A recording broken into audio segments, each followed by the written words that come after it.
मतलब क्या प्रोसेस है, जैसे कि बहुत सारा होता है कि चलो भाई एप्लीकेशन है, एप्लीकेशन क्यों मिलता है, मिलता है, कैसे लेटर आता है, कैसे जाता है, क्योंकि एक्चुअल में आपको वहाँ पढ़ने के बाद कहीं ना कहीं किसी ऑर्गेनाइजेशन में आपको काम करना है, ठीक है। तो उसका कुछ कुछ अनुभव, बहुत ज्यादा तो नहीं कर सकते हैं, 5-10% अनुभव हम लोग को मिला था।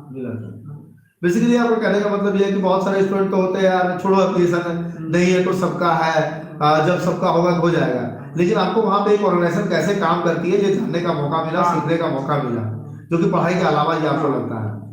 अच्छा चलिए हम लोग आते हैं बीटेक के 4th ईयर में, जो कि फाइनल ईयर सबका मोस्ट इंपॉर्टेंट होता है। फाइनल ईयर में आपका क्या ड्रीम था, क्योंकि वहां तक आते आते सबको ही, और आपका तो चूंकि डिप्लोमा भी कर चुके थे तो हर कोई का ड्रीम होता है, आपका भी कुछ ड्रीम होगा कि अब आगे क्या करना है, प्राइवेट कंपनी में बैठनी है, गवर्नमेंट एग्जाम की तैयारी करनी है, गेट की तैयारी करनी है, ईएस की तैयारी करनी है। बेसिकली आपने आपका जो 4th ईयर रहा वो कैसा रहा? 4th ईयर, 3rd ईयर के लास्ट में ही गेट के बारे में सुनते, इसके पहले हम गेट के बारे में नहीं सुने, ठीक है। गेट का बुक मेरे रूम में था, लेकिन गेट के बारे में होता क्या है, कैसे काम करता है, जॉब कैसे मिलती है, इसके बारे में पता नहीं था। पता नहीं था, क्योंकि बहुत ज्यादा सोचे भी नहीं थे, होगा बुक रखा हुआ क्या फर्क पड़ता है, मतलब मेरे पार्टनर का बुक था, ठीक है। तो हमारे एक दोस्त थे सुमित, ठीक है, वो आया पूरा, मतलब वही मोटिवेट किए कि चलो भाई गेट का तैयारी करते हैं, ठीक है। गेट में इतना, और सबसे ज्यादा मोटिवेशन जो होता है पैसा का मोटिवेशन, ठीक है। तो गेट में था कि मतलब इतना पैसा मिलेगा, ये मिलेगा, वो मिलेगा, ठीक है। तो वहीं से मोटिवेशन शुरू हुआ गेट के लिए। इसके पहले नहीं था, चलो भाई चल रहा है तो चल रहा है, ठीक है। बीटेक कर लेंगे उसके बाद सोचेंगे क्या करना, क्या है, तो अभी से क्यों सोचेंगे, तो हुआ कि गेट के लिए। तो 2018 का गेट में फिर हम बैठे, ठीक है। सारा सेल्फ स्टडी था वहाँ भी, क्योंकि और कुछ कुछ कॉलेज के टीचर्स उनसे गाइडेंस था, क्योंकि वहाँ पर ना कोचिंग अवेलेबल था ना कुछ अवेलेबल था। तो फिर उसको हम गेट का ही, मतलब रात दिन कैसे भी करके गेट निकाल रहे हैं। और गेट निकालने का एक जो हमको फायदा नजर आता है, गेट निकलना, निकले या नहीं निकले, तैयारी करने का, कि आपको पता चलता है कि आप इंजीनियरिंग किए क्यों, कि ऐसे जो आप सिलेबस देखिएगा या एग्जाम का जो बुक है, ठीक है, एग्जाम में जो क्वेश्चन पूछेगा सेमेस्टर का, और एक गेट का, तो गेट जो होता है प्योर एप्लीकेशन वाली होता है, ठीक है। जैसे मान लेते हैं कि एक कास्टिंग का हम कर रहे हैं सवाल, तो कास्टिंग का वॉल्यूम इतना इतना रेट से आ रहा है, कितना समय में फिलअप होगा, ये सब इसका प्रैक्टिकल यूज है। और हम लोग जो बुक में पढ़ते हैं कास्टिंग क्या है, न्यूमेरिकल बनाया हुआ है, लेकिन उसका गेट की तैयारी करने से वक्त उसका प्रॉपर एप्लीकेशन पता चला और मजा आया तैयारी करने। मतलब आपका बेसिकली कहने का मतलब ये है कि गेट जो आईआईटी जो क्वेश्चन सेट करती है तो वो प्रैक्टिकल क्वेश्चन सेट करती है, और आपने उस क्वेश्चंस में अपने आप को फील किया कि ये जो मैंने बीटेक किया है तो इसको इसका प्रैक्टिकल यूज क्या है। आपको एक समस्या दिया गया कोई ऐसे क्वेश्चन के रूप में, आपने उस समस्या का समाधान किया, और वो समस्या एक प्रैक्टिकल समस्या थी, ठीक है। उसको ऐसे एग्जाम्पल के तौर पर आपके सामने पेपर पे प्रोड्यूस किया गया, तो वो चीज आपने उसमें फील किया। अच्छा तो ये आपका गेट का जर्नी रहा, तो कैसा रहा आपका गेट 2018 का स्कोर? स्कोर अबाउट 50% था, 50%, 54 लगवाया था, 54 आउट ऑफ 100, आउट ऑफ 100 था। तो उस समय आपका माइंड में क्या था कि आप गेट ही करना है, या कुछ और माइंड में था कि गेट हो जाएगा तो इधर जाएंगे, नहीं होगा तो ये करेंगे, एक्चुअली आपको माइंड में चल क्या रहा था? और पता नहीं, मेरे दिमाग में शुरू से ही था, मतलब बचपन से ही पता नहीं ये था कि कुछ नहीं भी होगा तो बहुत कुछ हो जाएगा। अच्छा, या तो लोगों को लगता था कि मेरा ओवर कॉन्फिडेंस है, ठीक है। बहुत लोग हमको टोका भी कि ऐसा सोच मत रखो, किसी एग्जाम को लेकर तैयारी करो, ठीक है। एक रखना पड़ेगा कि हमको यही करना है, ठीक है। मेरा था कि भाई एक करना ही है, लेकिन अगर नहीं भी होता है तो कुछ भी मेरा जाएगा नहीं। अगर हम पढ़े हुए हैं तो किसी को ही पढ़ा करके ना रोजी रोटी कमा सकते हैं, पेट भर सकते हैं, एकदम पेट भर सकते हैं। मतलब सबसे बुरा सोच लेने के बाद फिर अच्छा सोचिए, फिर अच्छा फील होगा। अच्छा वर्स्ट कंडीशन में आप झेल ले रहे हैं, तो फिर आप मतलब 10 केजी का वजन उठा ले रहे हैं तो 1 केजी तो ऑब्वियस सी बात है उठा ले। तो एलपी का फर्स्ट ऐसे ही भर दिए थे, कोई तैयारी नहीं था फर्स्ट का भी, फर्स्ट का रिजल्ट आ गया, फिर सोचे सेकंड का दे देते हैं। तो वही पुराना निकाले बुक, लूसेंट था, रसपीडी था, वो एग्जाम से 15 दिन पहले उसको फरवरी एग्जाम दे दिए, फिर निकल गया। फिर साइको के लिए हम तैयारी किए थे, ठीक है, क्योंकि साइको मेरे लिए एकदम न्यू था कि साइको इसके बाद आते हैं असिस्टेंट लोगों को प्राइवेट की जर्नी पे आते हैं। हम लोग जब फर्स्ट ईयर की बात कर रहे हैं तो प्राइवेट कंपनी वाला ऑप्शन तो आपका खत्म हो चुका था, क्योंकि आपके गार्जियंस ने मना कर दिया था कि वो ऑप्शन नहीं है आपके पास। तो फिर आप जो भी इंटरव्यू वगैरह में बैठते थे बस केवल एक्सपीरियंस के लिए। तो जब आपका बीटेक कंप्लीट हुआ, हर कोई का बीटेक कंप्लीट होता है, आपने 2018 का गेट भी दे दिया था, तो बीटेक कंप्लीट होने के बाद का आपका क्या प्लान था कि मतलब कॉम्पिटिटिव एग्जाम में फोकस होकर के तैयारी करना है, या गेट की तैयारी करना है, असिस्टेंट लोको पायलट का भी आपने फॉर्म फिलअप कर दिया था तब तक, उसके बाद आपका गेट कंप्लीट होने के बाद आपका क्या मतलब कि अप्रोच क्या था? उस समय बहुत ज्यादा कंफ्यूजन था कि करना क्या है, जो हाँ वही ऐसे कि करना क्या है, करना क्या है, हर कोई को होता है, अगर 10th पास करते हैं तो भी कंफ्यूजन होता है, इधर जाएंगे इधर जाए, एक बार डिसाइड हो जाने के बाद कंफ्यूजन दूर हो जाता है। उसके बाद फिर हम मेरा है कि फिर हम किसे सोचते ही नहीं कि अगर ऐसा करते तो क्या होता, कर सोचना भी नहीं चाहिए, अभी ऐसा कर दिए तो आगे क्या करना ये सोचना पड़ता।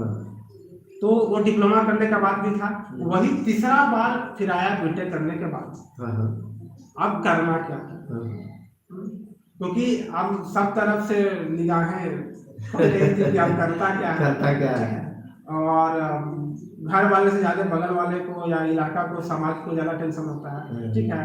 और आप जब पहुंचने वाले लास्ट ईयर में पहुंच गए तो घर जाने के बाद भी और कब हो रहा है, कहाँ जा रहा है, क्या कर रहा है, नहीं कर रहा है। और हम सोच रहे थे कि अगर मान लेते हैं कि आज भी पहला एग्जाम भी देते हैं, मतलब 18 का हम अप्रैल में पास होंगे, जून में पास होंगे, पहला एग्जाम भी देते हैं, अगर ये भी क्वालिफाई मेरा हो जाता है तो ज्वाइनिंग करते करते मेरा 1.5 साल हो जाएगा, जो कि हुआ भी 1.5 साल हो गया, 2 साल हो गया, 2 साल तक जवाब देना पड़ेगा।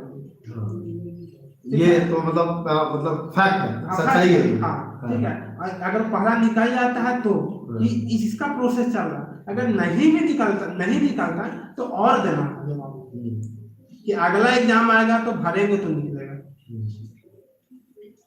ठीक है। तो फिर सोचिए कि करना तो है ही, कुछ ना कुछ तो करना है। फिर सोचिए चलो एमटेक कर लेते हैं, तो एक ऑप्शन था कि एमटेक कर लेते हैं तो जैसे हमको स्कॉलरशिप मिल जाएगा जो 12,400 पहले मिलता था, इस बार से बंद हो गया, ठीक है, आपके न्यूज के माध्यम से जानकारी मिली थी, तो चलो इससे मिल जाएगा। लेकिन क्योंकि हुआ कि कॉलेज का जो हम लोग का सेशन लेट हो गया, हम लोग का सितंबर में कंप्लीट हुआ, तब तक ऑलरेडी सभी जगह का एडमिशन जो था वो कंप्लीट हो चुका था, तो मेरे पास एमटेक ऑप्शन खत्म हो चुका था। एमटेक अब तो करना है तो अगले साल एमटेक होगा, इस साल एमटेक तो हो नहीं सकता।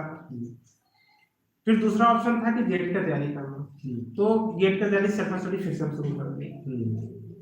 तो गेट का जब सेल्फ स्टडी हम शुरू किए तो एक बार पहले का सेल्फ स्टडी से हमको अंदाजा हो चुका था कि पढ़ना क्या है, कितना कैसे पढ़ना है, कितना पढ़ना है। तो कम से कम हमको मई जून से लगना चाहिए।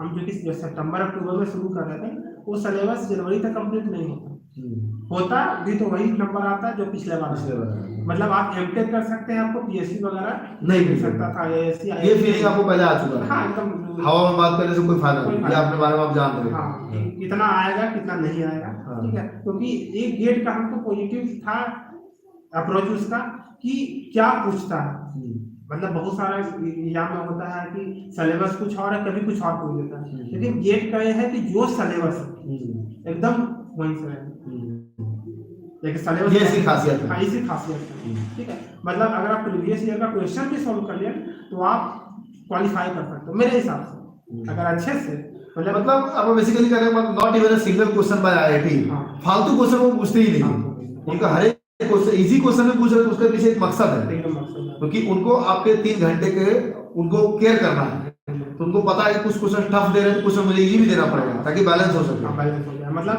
आपके सोल्व करने से पहले ऑलरेडी 3 बार वहां क्वेश्चन सोल्व हो चुका होता है, कितना समय में होगा कि नहीं होगा, ठीक है। तो इससे हुआ कि हमको लगा कि ये हम कर सकते हैं लेकिन इसमें समय लगेगा, तब तक चूंकि सेकंड सीबीटी एलपी का एग्जाम डेट अनाउंस हो गया, डेट अनाउंस हो चुका है, जनवरी में शायद एग्जाम हुआ था, तो हमको लगा कि इसमें थोड़ा सा मेहनत करने से हो सकता है, ये थोड़ा सा श्योर सर्टेन वाला है, और उधर में अगर हम करते हैं ये छूट जाएगा, क्योंकि ये रेलवे का ऐसा एग्जाम है ना कि जो सबको पता होता है, सबको ठीक है, बाकी एग्जाम अगर इसरो का निकल रहा है सबको पता नहीं, लेकिन रेलवे का एग्जाम निकला 1 लाख वैकेंसी आया, 25,000 वैकेंसी आ रहा है, मतलब वो कभी 5,000 वैकेंसी हो सबको पता है, ठीक है, मतलब वो पढ़ा लिखा हो नहीं हो, रेलवे के बहाली आ गई हो, ग्रुप डी के ग्रुप सी के, मतलब वो पता होता है, ठीक है। और जिस समय आया था नोटिफिकेशन, इस समय बहुत लोग पूछ रहे थे कि रेलवे भरा कि नहीं भरा, ठीक है, तो बता तो दिए थे सबको कि भरे हैं, भरना तो बोलना पड़ेगा, अगर नहीं बोले तो क्यों नहीं भरा, नहीं भरा मतलब लगता है कि बैकअप लग गया होगा, ठीक है, बड़ा तो हम देखें कि खाओ तो भी भरो, नहीं खाओ तो भी भरो, ठीक है। तो हमको लगा कि अगर इसमें थोड़ा सा मेहनत कर दिया जाए, क्योंकि सिलेबस मेरे अनुसार का, ठीक है, क्योंकि थोड़ा सा जनरल नॉलेज थोड़ा सा हम दूरी बना के रखते हैं, तो देखें कि उसका बहुत कम पॉइंट है, 15% था शायद, ठीक है, तो हमने कहा बाकी तो मेरा कवर हो सकता है, मैथ सारी रीजनिंग एप्टीट्यूड कोई दिक्कत नहीं। मतलब आपके फील्ड का जो वो चीज था, हाँ। जिस पे कि आपका कमांड था। हाँ कमांड, तो बोला कि मेरे अनुसार का इसको हम कर सकते हैं। तो उसके बाद उसके लिए हम सोचे कि चलो थोड़ा सा गेट को पूछने वाले तो पूछेंगे कि गेट का क्या हुआ, लेकिन थोड़ा सा इसको हम टाइम देते हैं साइड में। अभी थोड़ा सा प्रायोरिटी इसको देते हैं। इसको प्रायोरिटी देते हैं क्योंकि ये हमको लग रहा था कि शॉर्ट टर्म गोल मेरे लिए ए है। पहले मेरे लिए शॉर्ट टर्म गोल गेट था, लेकिन अभी मेरे लिए शॉर्ट टर्म गोल ए हो चुका है। वहां से आपने गोल को चेंज किया, गेट गोल को चेंज कर दिया। उसके बाद गेट हम पढ़ना बंद कर दिए। उसके बाद इस पे फोकस किए, ये निकल गया। उसके बाद फिर हम गेट के एग्जाम में बैठे भी, ठीक है। पिछले साल के जितना मार्क्स हम वही मार्क्स इस बार। तो यहाँ पे एक इम्पोर्टेंट मुझे बहुत चीज लगा, यहाँ पे मैं आपसे पूछना भी चाहूँगा, ये जो आपने दोस्तों टेक्स्ट बुक जो कि टेस्ट के मामले में मार्केट लीडर है, आप लोगों के लिए लेकर के आ चुका है लाइफ टाइम टेक्स्ट बुक पास, जिसका प्राइस है मात्र 499 रुपीज़। इसमें भी आप कूपन कोड इस्तेमाल कर लेते हैं उमंग 10, आपको 10% का यानी कि पूरा 50 रुपये का एक्स्ट्रा डिस्काउंट मिलता है। आपको पे करना पड़ेगा मात्र 449 रुपीज़। ओके फ्रेंड्स, जिसमें आप लोग रेलवे, बैंकिंग, एसएससी ये सारे एग्ज़ाम्स तो कवर होंगे ही होंगे, साथ साथ 330 से भी ज़्यादा एग्ज़ाम्स का 19,000 से भी ज़्यादा मॉक टेस्ट लगा सकते हैं, वो भी मात्र 450 रुपये में। वीडियो के डिस्क्रिप्शन में लिंक अवेलेबल है, उस लिंक पर क्लिक करके आप आसानी से टेक्स्ट बुक पास परचेज़ कर सकते हैं। ओके।